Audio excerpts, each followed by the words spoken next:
You're watching India Global. I'm Gaurie Dwivedi. We turn our attention to the latest that's unfolding in Canada, where Finance Minister of Justin Trudeau's government has quit. She was one of Prime Minister Justin Trudeau's most powerful and loyal ministers, unexpectedly resigned on Monday over a policy clash with the Prime Minister, dismissing his plans for increasing spending as political gimmicks. In fact, Freeland quit just hours before she was due to present a fall economic update to Parliament, a document widely expected to show the minority Liberal government had a much larger budget deficit than was predicted earlier. And soon after she resigned and her sudden resignation, her cabinet colleagues was sworn in as Canada's new Finance Minister. Mr. LeBlanc, a long-time ally of Prime Minister Justin Trudeau, served as the Public Safety Minister in his cabinet. The move comes at a time when Canada is grappling with a $62 billion deficit, $22 billion more than initially projected due to unexpected expenses. Freeland's resignation, who also served as Deputy Prime Minister, leaves Trudeau without a key ally in his cabinet ahead of the 2025 elections, which could be very tricky. Before we move any forward, let's first listen in to the opposition leader, Pierre Poilievre, what he had to say on the fluidity that Justin Trudeau's government is currently facing.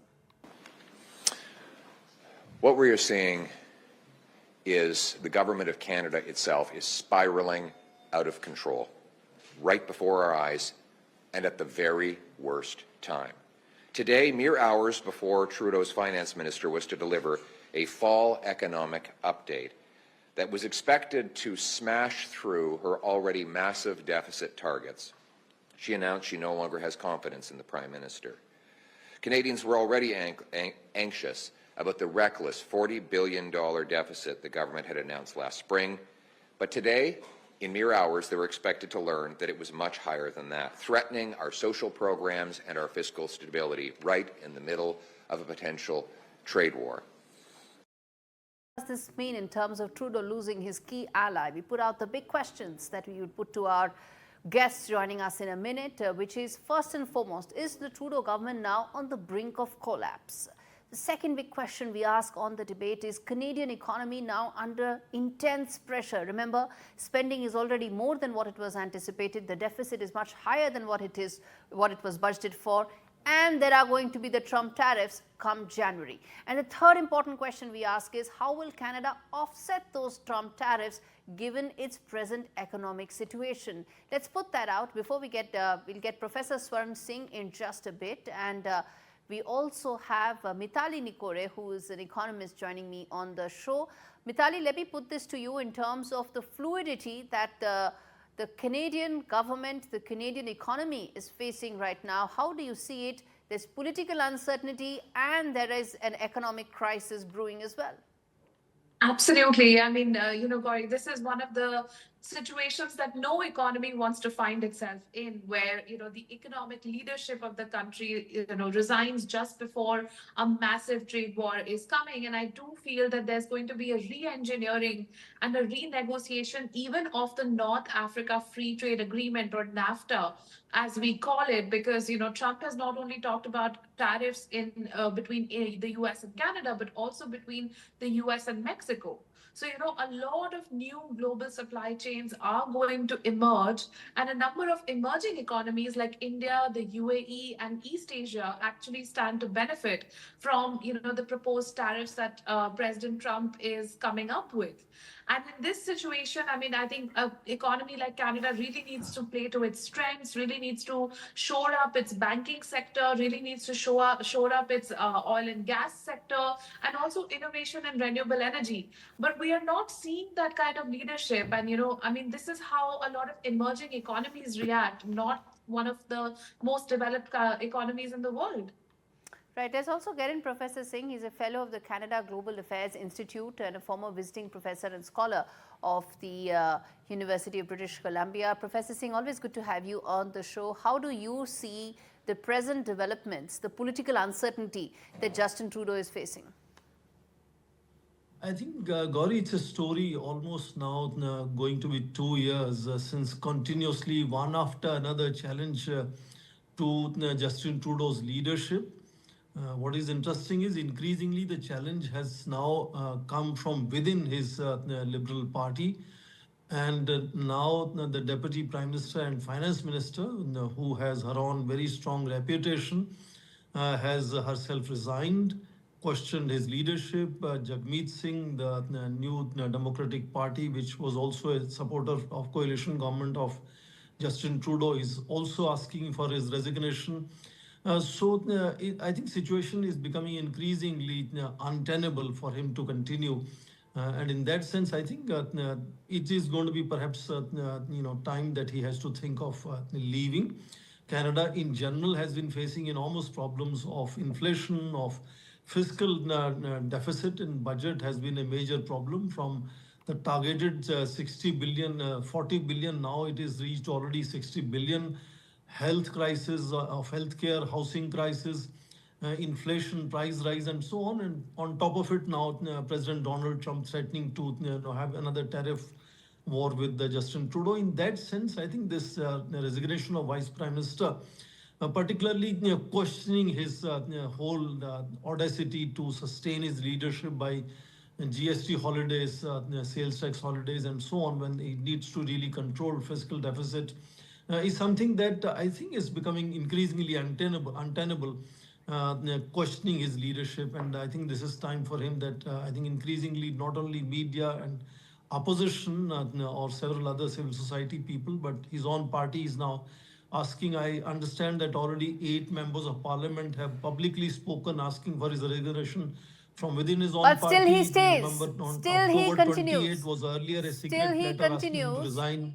And my question is, Professor Singh, how long do you think Justin Trudeau would be able to stand against this rising tide of public opinion against him, whether it is the MPs or whether it's the public? How long can he withstand it? I think there is also some sense of dignity and decorum that I want to invoke here for any political leader whose popularity ratings are going down rapidly. But even otherwise, I mean, he's been 8 years in office.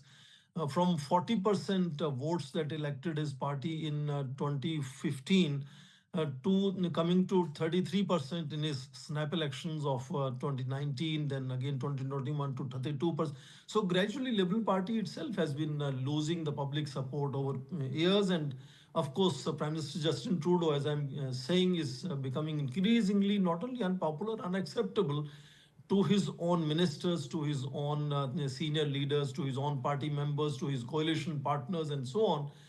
So I think here the question is more of decorum and dignity that should ask him to take the call now, rather than persist with all kinds of Deputy Prime Minister spoken about his political gimmicks, which Exactly. are obviously proving costly.